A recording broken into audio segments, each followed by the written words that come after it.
This is the Almost Timely newsletter for the week of April 10th, 2022. What's on my mind this week? Got a question for you. What do you own? So this past week, I had a chance to interview Christy Heiler, president of the Cornet Ad Agency and co-founder of the Own It movement, a platform for encouraging more women-owned agencies in the marketing space. After the interview, as is usually the case, I thought of something else we should have talked about, didn't. So I'll talk about it with you instead. So here's the big question. What do you own? I guess you could say it otherwise. What do you own? Whether you have a company, whether you're just starting out in your career, the question that we need to ask ourselves on a regular and frequent basis is, what do we own? What is ours, uniquely ours, and that we have control over? Why does this matter? My friend and former employer, Todd Deffern, once quipped quite correctly that only owners make money. Only owners make money. In any situation, in any business or industry, the owners are the ones who make money. Right? Employees, by and large, do not receive large earnouts when a company gets sold, for example. At best, maybe you have an employee stock ownership program that will give you a meaningful sum of money should the company be purchased, but those are relatively rare. And even in those cases, the owners do really well. If you own something, you have the ability to make money with it, right, by selling it in some capacity to others. Now, obviously, this is contingent on others seeing value in it, but ownership is the first step in the process. We'll talk about the rest of the process another time. So, what do you own? Now, your first inclination, your first knee-jerk response to that question is that in a professional context, you probably own nothing, right? That's the first thing we say. Oh, I don't own anything. I work for this company, right? Unless, like Christy, you own the company, in which case it's pretty clear what you own. But that's not true, strictly speaking. Even if you've only been in your role for a year, even if you've never put any serious effort into building, say, your own platform, it still exists. You still own things.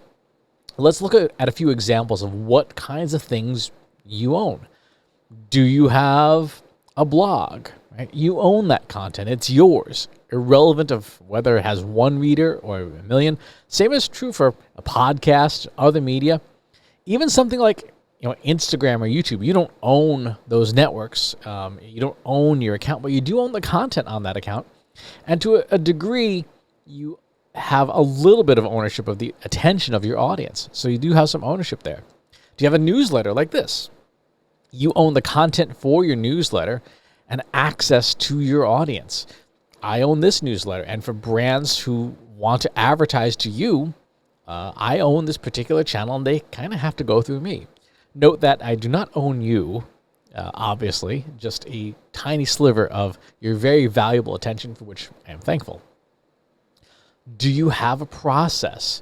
Again, even if you've not been in a job for too long, you've probably already made a few tweaks here and there that help you do your job better, right? Those little fixes add up over time until you have a unique way of doing what you do that makes you more valuable than other employees doing the same job.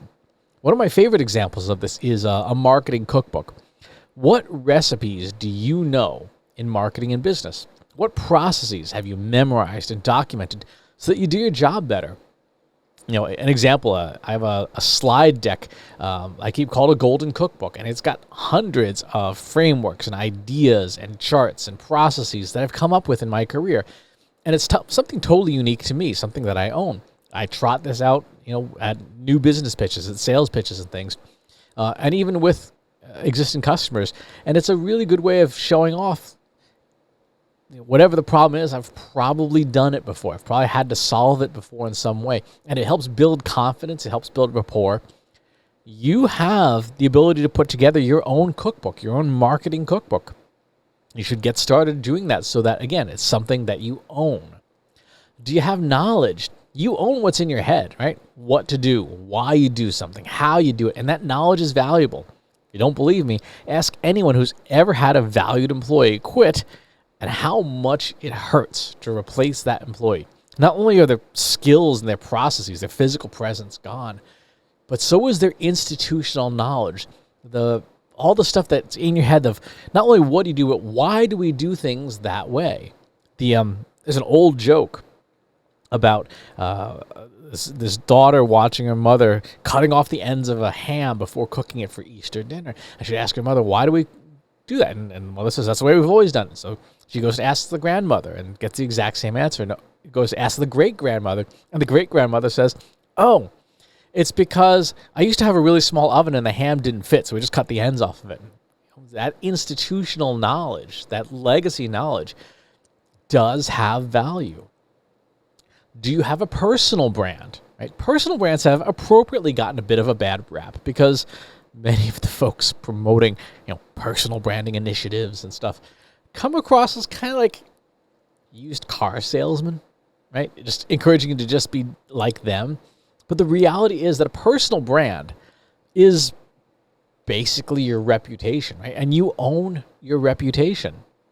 Do you have intellectual property? This is anything that you create, really. If you write, draw, compose, video, dance, sculpt, carve, anything that becomes manifest in the world as a result of your creativity is intellectual property, and you can own that. As long as it's outside of work, you own that stuff. It's yours. When we take a step back from our day-to-day lives and think about ownership, we realize we own a lot more than we think we do. Right? The process of ownership begins with the realization that you already own things, possibly things of value.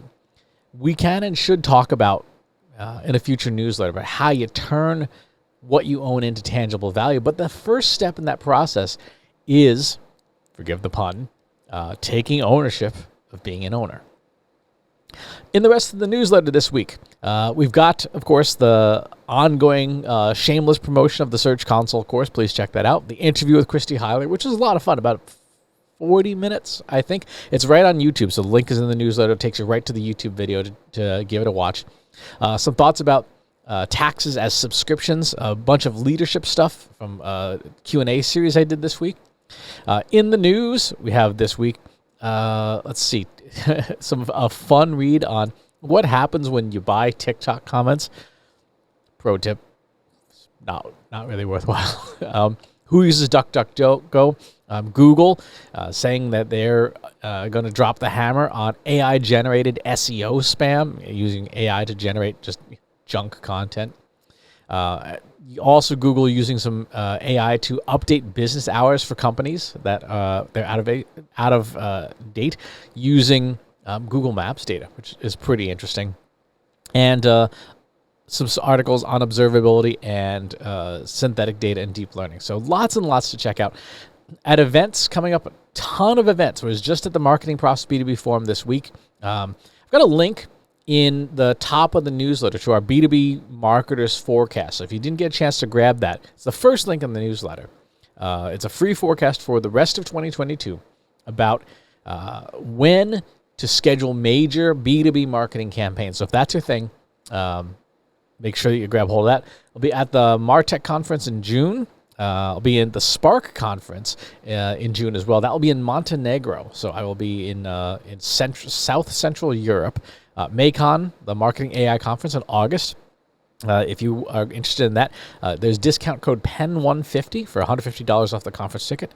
And then the Fall Marketing Profs B2B Forum, which will be here in Boston. Very excited. That will be in October. And I have a ticket SP, I think 22 for $100 off of that conference ticket. So that's what's in the news this week. Thank you, as always, for your attention. And I look forward to talking to you soon. Take care.